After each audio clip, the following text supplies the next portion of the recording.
What another way of like palpating is just to touch the greater trochanter, and if that's really tender, let's not go Dr. Google and self-diagnose and go, I've got hip bursitis, I need to go get a cortisone, I need to go get surgery or any of that sort of stuff, or stop exercising, stop running. Just come in and offload these tendons that are irritated. Look at that. Jeez, paint me like you're, what's that saying? Whoa. There it is, bro. Good. How's that? Okay, yep. Leg or... Yeah, I don't mind either way. So holding isometric control, as we said, tendonitis, they respond really well to isometric contractions. So this is a good one. G'day guys, Darcy Ninja here, back for another YouTube video. Today we're talking hip bursitis. A lot of my clients come in, they self-diagnose, they do too much research on Google and Dr. Google, and they've got, I've got hip bursitis. I'm gonna debunk that myth for you and tell you that a lot of the times we can fix that by treating the muscles that attach onto our greater trochanter, which is that lateral hip bone right on the side of your hip there. First we need to go into the anatomy, because there's a lot of muscles that attach onto our greater trochanter and our lesser trochanter, which is basically our femur. This guy here, a greater trochanter would look like a knuckle like that, in terms of the knuckle of my thumb is sort of where they're similar. So if you come and have a look at this, Leo, you can see our glute minimus, our glute med, and over the top our glute max all attach into our greater trochanter. We also have our IT band, which is down the outside, and our TFL, which is right in our pocket. What I also wanted to show you was flipping over was the glute, was our lesser trochanter and what attaches on the inside of our femur. So across from the top of our glute here, you can see on Ninja's bum. So from here coming to the inside, we have 8 different external rotators in our hip. 8 different ones here that all attach onto the inside of the hip. So if you can imagine that muscles on the outside of the hip here and the muscles on the inside of the hip here are pulling on that joint, how that can become irritated and compressed by the muscles over this area here, compressed on that greater trochanter, and how you're going to get pain because of it, right? So if you've got tight hips, a Trendelenburg sign will be looking like this, Leo. So if you're walking and you've got somebody who walks like that, that's a pretty obvious one that you've got weak glute med, and a weak glute med can end up with tendonitis of that hip. Yeah, and tendonitis is where we come in and treat that muscle and then strengthen the tendon, okay, with some isometric. So simple enough. I'm going to show you how we treat it. I'm going to start by treating close to that greater trochanter, because yes, that's where those attachments lie. So wax up my arm. I want to make sure I'm not going to show too much shadows. We're out in the sun today. I think if I come from there, okay, so greater trochanter, we've got our glute min, max and med that all attach onto there. I'm going to come in and just pin, where's that greater trochanter? Sort of about right there. I want to make sure that I'm hitting it. Far out, man. Yeah. Ninja's been doing lots of lifts, so he's got some tight hips to begin with. But another way of like palpating is just to touch the greater trochanter, and if that's really tender, let's not go Dr. Google and self-diagnose and go, I've got hip bursitis, I need to go get a cortisone, I need to go get surgery or any of that sort of stuff, or stop exercising, stop running. Just come in and offload these tendons that are irritated. Yeah, they're causing dysfunction in the hip and they're causing a lot of pain. But what you need to do first is clean out the tendons. So pin these tendons that attach right onto that lateral hip bone, our greater trochanter, and work the angles. So sort of hitting up more maybe into there. It's going to be quite tender for Ninja. He's a good candidate. He probably needs this work. Yeah. I can actually feel stuff into my front, my pubic bone type area, just in the side. Yeah, it's just all kind of one thing, isn't it? Yeah. Our hip's really interesting because we have so many different muscles that come into it, from our lower back, from our hamstrings that pull down here. So the joint action of what our hip may be cause some dysfunction because of the tightness in our hip. You know, we can't flex the knee because our hip flexors are gone or our glutes are too tight. Same with our abduction and adduction, like bringing your femur across and away from your body might be compromised from some tight groin muscles. So I'm fascinated. I love treating the hips. It's something that I feel like I get good results with, and I'm pretty confident in treating because you can just give so much relief in such a short amount of time. just by pinning the muscles, working them, getting some blood flow into there, and releasing off those muscles that are pulling on the joint. Pulling on the joint is usually what is causing that irritation. Really good. So I'm just sort of holding that, and then what I'm going to do now that Ninja's like been able to bear the pain because we've taken a while to sink in, is I can push in to that greater trochanter and really connect with those bony landmarks and the tendons, the ligaments around there as well that are probably dehydrated and don't have the same blood flow or circulation through there. And then I'm tracing that tendon all the way around, or tracing that bone so I can hit all the tendons all the way around. Whoa, Doesn't look like much. I haven't hardly moved. Shit. Sorry, man. It's good, isn't it? Ah, dear. Really, it's God's work. Oh, it's just that referral into like, I don't know where, like the quad, tendons right up high, you know. Yeah. Pectineus maybe or something Yeah, like that. pectineus. Fuck, it's like, yeah. I'm going to use this as a real life treatment. I sort of, rather than moving on for the video, I just want to hold this because I know that this is actually going to be helping Ninja. If he's getting a fair bit of referral pain or associated pain in other parts of his body from this exact point, it's worth just waiting there and just working it and releasing it for him. He will be better for it. His movement patterns will be better. He'll have less pain and his range of motion in his hip will improve.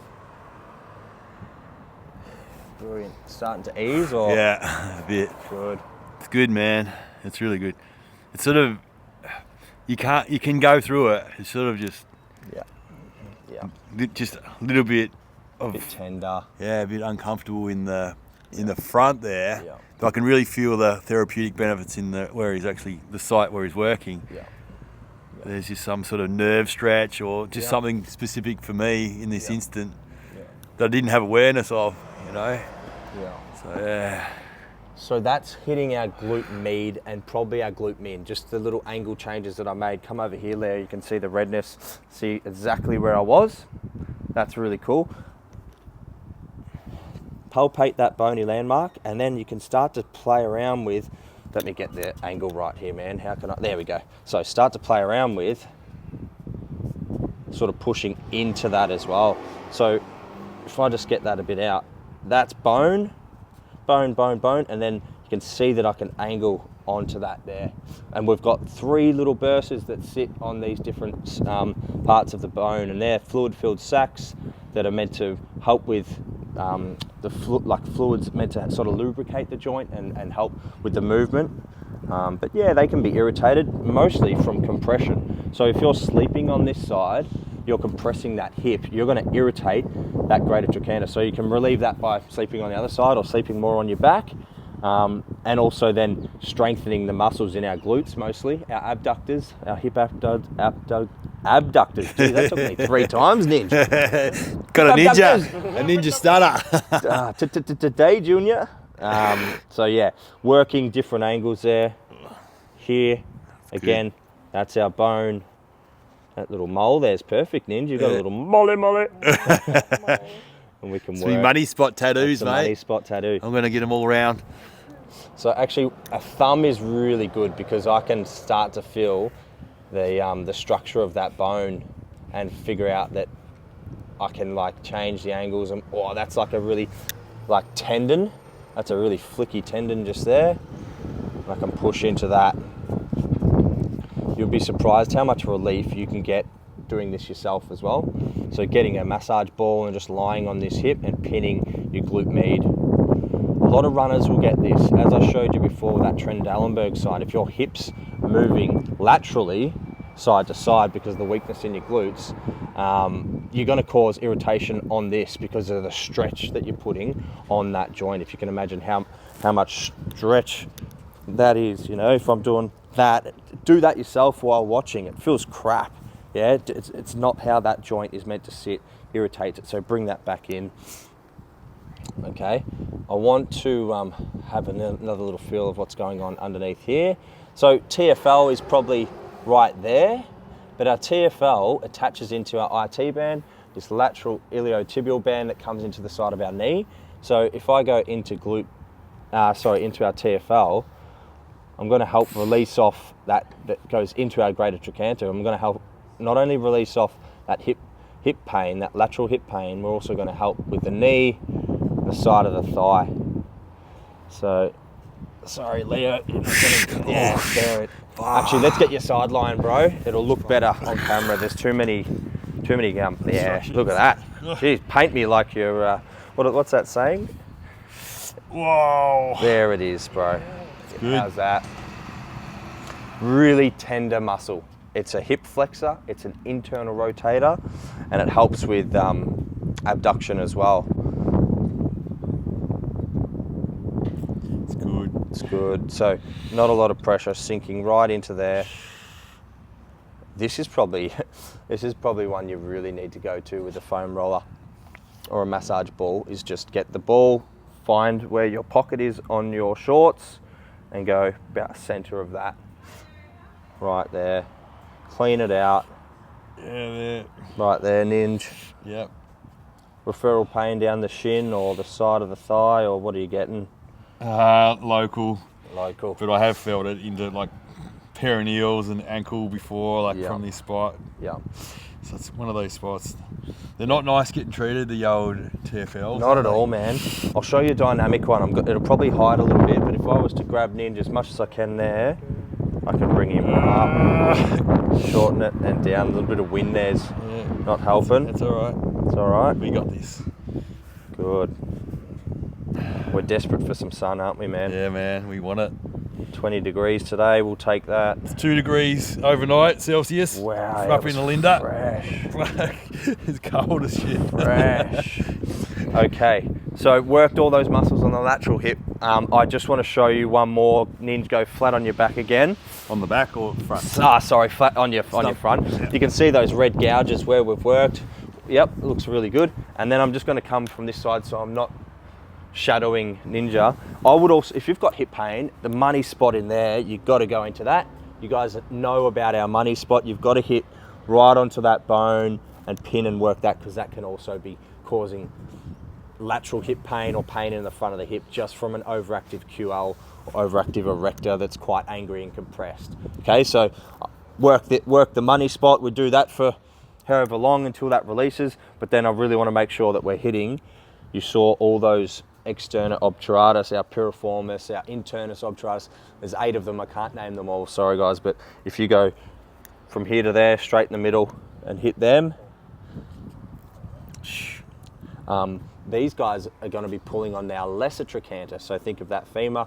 We talked about how the knuckle was the greater, and then internal to that is the lesser. So a lot of attachments sort of like grab onto the hip bone like a branch. That's why they call it your ass, isn't it? That's why they call it your ass, yeah. Piriform ass. Piriform. We reckon we'll spread that one round. Yeah, we'll spread it. Yeah, we'll claim it. You spread your ass. Yeah. Piriform ass. Perform for us. Oh. I'm actually going to swap it up because I think, yeah, there's the less shadow. And then nice little dynamic. I always like dynamic because when I'm diagnosing people or assessing people or looking at what's going on, you get a good feel of what's going on for them with some active movement or passive movement through their hip. Get my head out of the way. And it's just a nice relieving, give back more range in that hip, allow Ninja to get deeper into his squats, his lunges, and run faster, essentially. That's the idea. Brilliant. All right, so we would make sure that we do a lot of hip assessment. We'd look at that. You'd start to tell me where your pain is, all these types of things. But again, look at tendonitis rather than bursitis. It's probably just irritation in that hip because weakness in our glutes or weakness in our abductors. So I'm going to show you how we strengthen those in the gym as well. We'll show you the next phase of that video now. Okay, moving on to a really important phase, which is the build phase. We've done our clean first, build second, now strengthening phase of our hip. So hip, show me internal rotation where your hips would fall in, okay? That's happening a lot here, putting a lot of strain in this area. What you wanna do is opposite to that, externally rotate and feel the abductors, and you're gonna do some crab walks, Ninja, so just walking, yep, Feel those hips loading, okay? This is where we start with. This is sort of the easy part. Come back. Yep, walking back and forth. So really loading through that glute med. Another one is lying on, yeah, looks good. Lie on your side for me, Ninja. This is more isolated. We're gonna do isometric clamshells. So what you're gonna do is just lift up Like that. and hold.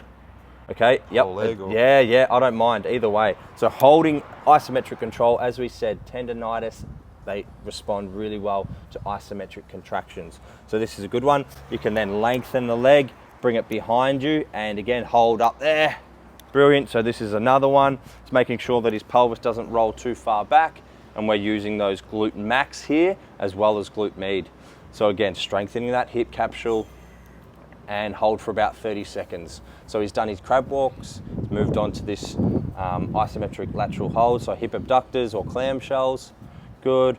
And then we're going to rest. What you're going to do next is we're going to get rid of the band. We don't need that anymore. Go into a pelvic thrust position. So we've done bilateral, now we're going to do unilateral. Always do 30 seconds with the isometrics and then 8 to 10 reps with everything else. So come up into a double leg, and now we're going to go unilateral Ninja, so one leg. Yep. So what we do is we see weakness in the hips, is you'll really struggle to hold this position, which is why it's a progression from our other two exercises. Come look at it from the front too, Leo, looking that he's holding symmetrical, looks really good in the hips, nice. Do this for about 20 to 30 seconds, another isometric hold, and rest. Brilliant.